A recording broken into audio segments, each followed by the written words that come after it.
Continuando con las ponencias, en esta oportunidad tenemos la presencia del expositor José Parada González, quien es catedrático de la Universidad Católica Santa María de Arequipa, quien expondrá el tema de la reforma en materia de capacidad civil y el proceso de nombramiento de apoyos y salvaguardias. La referencia sobre el doctor es magíster en Derecho Civil, título de segunda especialidad en Derecho Procesal Constitucional y Administrativo. Asimismo, es ex docente de la Universidad Nacional San Agustín, docente de la Escuela de Derecho y Escuela de Posgrado de la Universidad Católica Santa María. Ejerce la profesión en el estudio jurídico Parada, Vera y Gamarra. Démosle la bienvenida, doctor.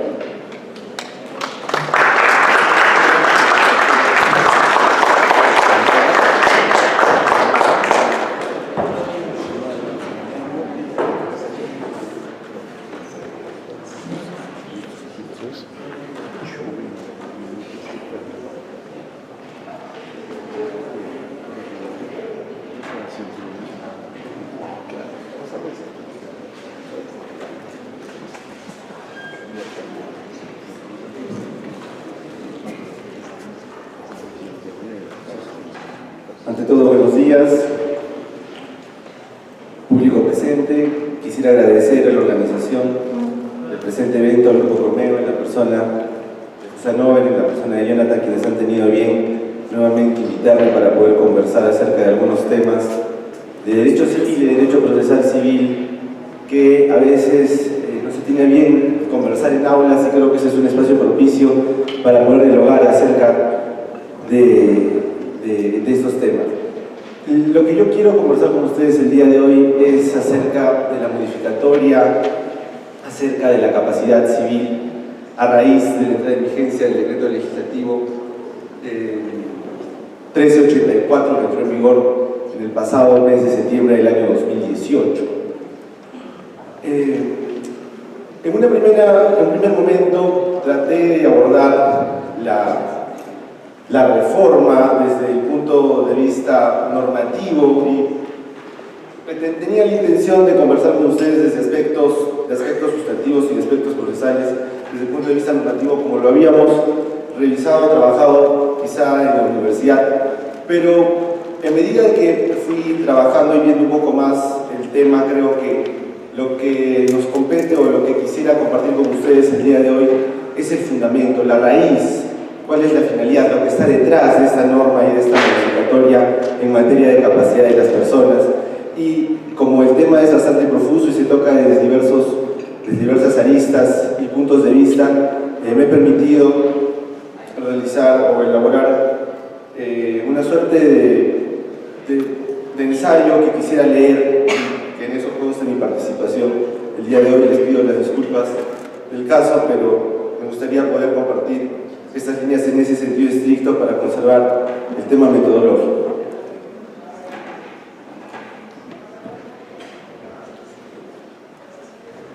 En el mes de septiembre de 2018 se promulgó el decreto legislativo 1384.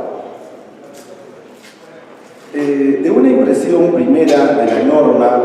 llamaba la atención la procesidad en sus términos, es decir, capacidad jurídica, capacidad plena de ejercicio, capacidad restringida, apoyos, salvaguardias, etc. De un análisis puramente legislativo la reforma era notable, pero para entender sus notas básicas, primero hablemos del régimen de la capacidad civil antes de la reforma.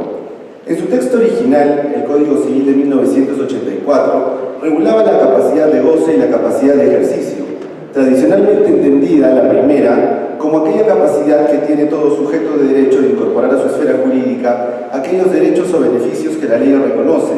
mientras que la segunda era la facultad que tenía la persona para ejercitar dichos derechos por sí mismos. Los requisitos para adquirir dicha facultad estaban regulados en la norma que señalaba que tenía plena capacidad de ejercicio de sus derechos civiles las personas que hubieran cumplido los 18 años y que no se encuentren incursas en las causales de incapacidad absoluta o de incapacidad relativa previstas en el artículo 43 y 44 de nuestro Código Civil. En su origen, el Código contempló 3 casos de incapacidad absoluta: los menores de 16 años, los que por cualquier causa se encontrasen privados de discernimiento, y a discapacitados físicos, como el caso de los sordomudos, sordos y cigomudos, que no pudiesen expresar su voluntad de manera indubitable.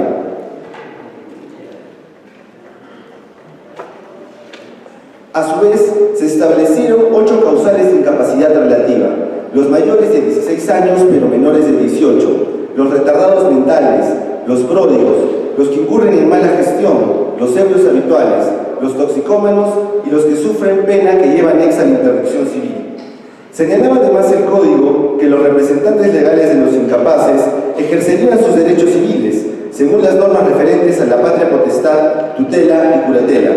En otras palabras, si una persona era declarada incapaz a través de un juicio de interdicción, la consecuencia jurídica era el nombramiento de un tutor o curador que representaba al interdicto en todos sus actos civiles, siendo que estaba obligado a administrar los bienes del interdicto, facultándolo legalmente para celebrar actos jurídicos en representación del interdicto, tales como contratos, y por tanto facultado para adquirir derechos y obligaciones en nombre de su representado, constituyendo ello, en los hechos, el manejo total del patrimonio del incapaz. Asimismo, el tutor o curador podía elegir la residencia del interdicto o su colocación en un establecimiento adecuado para su cuidado. Todo ello sin que medie voluntad alguna de la persona declarada incapaz. La reforma de septiembre de 2008 se realizó en razón a la adecuación de la norma interna a la norma supranacional, la Convención Internacional sobre los Derechos de las Personas con Discapacidad de 2008, bajo la óptica del modelo social de discapacidad. Entre otros derechos reconocidos, dicha convención determina que las personas con discapacidad, sin distinción del tipo de discapacidad, sea esta física o mental, poseen capacidad jurídica en igualdad de condiciones que las demás personas, es decir, que directamente podrán celebrar actos jurídicos sobre los que los actos jurídicos que mejor les conciernan, asumiendo entera responsabilidad por ello, lo que fomenta la autonomía de la persona con discapacidad. Y para facilitar a que puedan expresar su voluntad, se prohíben los regímenes privativos de la voluntad o rehabilitadores, como son el de la tutela, el de la curatela, y se sustituye por un sistema de apoyos en la toma de decisiones y salvaguardas. Los apoyos son personas o instituciones que pueden ser nombradas por la persona con discapacidad que lo requiera, para que le ayuden a formular y expresar una voluntad, pero en ningún caso su función va a reemplazar la voluntad de la persona a quien apoya, lo que nos lleva a pensar en la implicancia de la plena capacidad, por ejemplo, de una persona con discapacidad mental que puede estar privada de discernimiento respecto a figuras como la imputabilidad penal. Finalmente, los salvaguardias son personas que ejercen una labor de fiscalización, control y prevención del abuso del poder por parte de los apoyos. Teniendo en consideración lo anterior, procederé a listar las principales modificatorias que sufrió nuestro Código Civil a raíz de la reforma. La división tradicional entre la capacidad de goce y la capacidad de ejercicio se replantea y se incorpora el concepto de capacidad jurídica, que contiene las dos primeras. Se deja sentado expresamente que las personas con discapacidad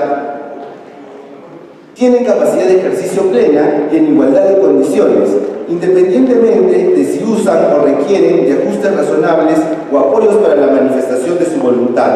manteniéndose como excepciones a la regla el caso de los mayores de 14 y menores de 18 que contraigan matrimonio o que ejerzan la paternidad. Como segundo punto, se eliminó como causal de incapacidad absoluta a la persona privada de discernimiento, subsistiendo como causal única de incapacidad la referida a los menores de 16 años,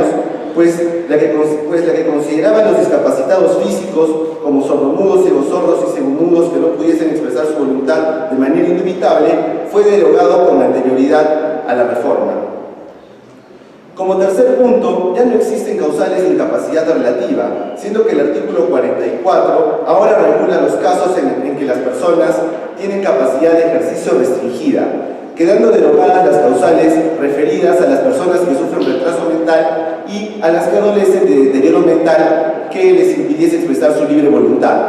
subsistiendo las causas referidas a la propia inmoralidad del sujeto o causas de mano propia, como son el caso del pródigo, del mal gestor, del ebrio habitual, del toxicómano y del que lleva anexa la pena de interdicción civil, siendo que para ellos subsiste aún el proceso de interdicción civil y la designación de un curador como consecuencia de una demanda declarada fundada.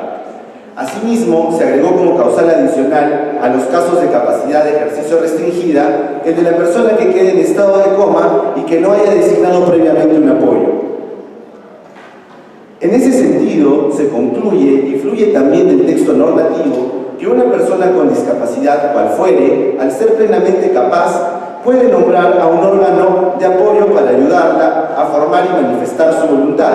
Ello se puede realizar mediante escritura pública ante notario, así lo prevé la ley. A su vez, y únicamente para las personas con discapacidad que no puedan manifestar su voluntad, la ley ha establecido el proceso de nombramiento de apoyos y salvaguardias que se tramitará en la vía del proceso no contencioso.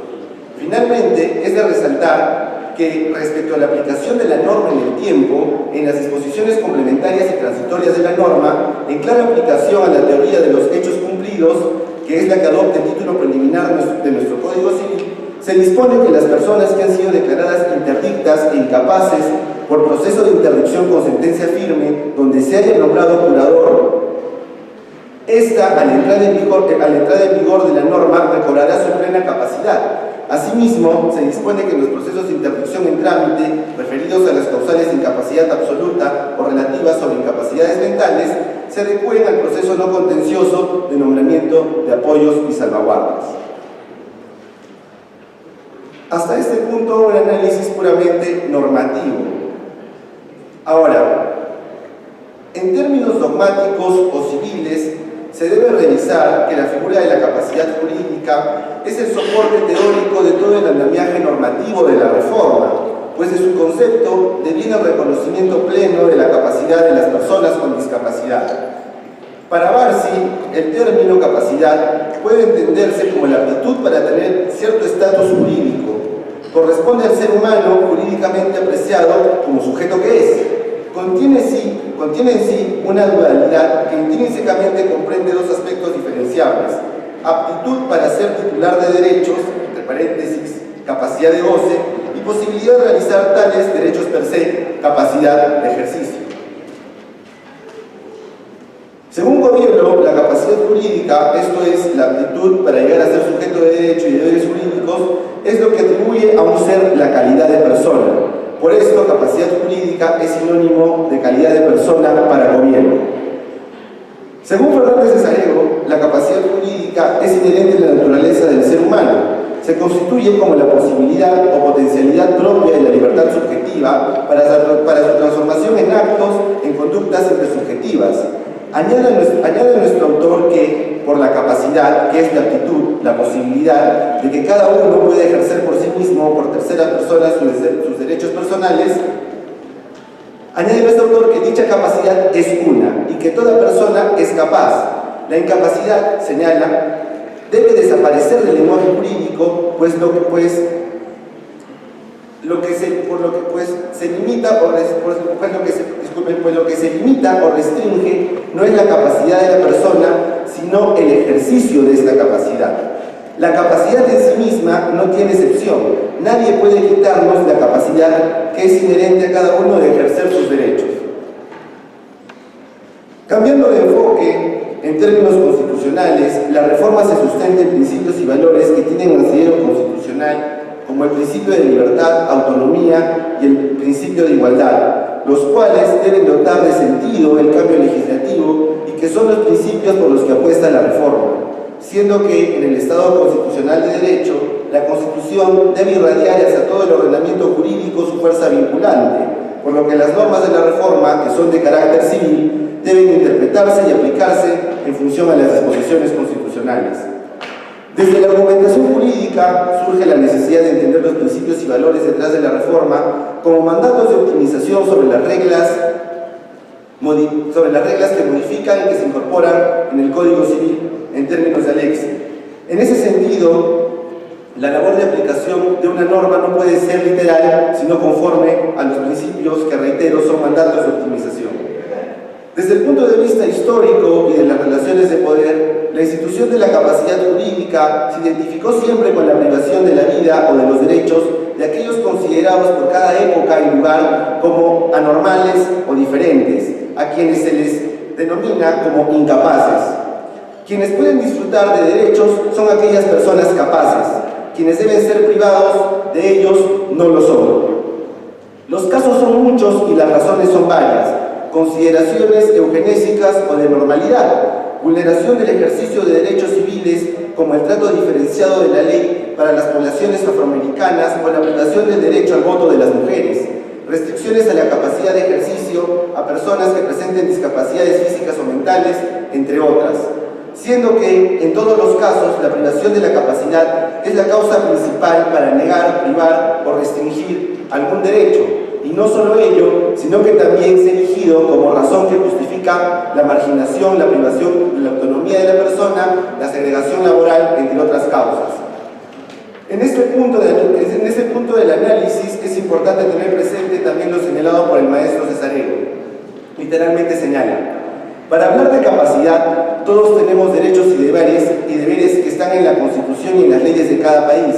pero además tenemos exigencias existenciales que deben ser amparadas por los jueces si es que están fundadas en la dignidad del ser humano. Es por eso que cada cierto tiempo en la historia aparecen nuevas exigencias existenciales que deben ser acogidas en primera instancia por los jueces y luego deben ser acogidas por la legislación.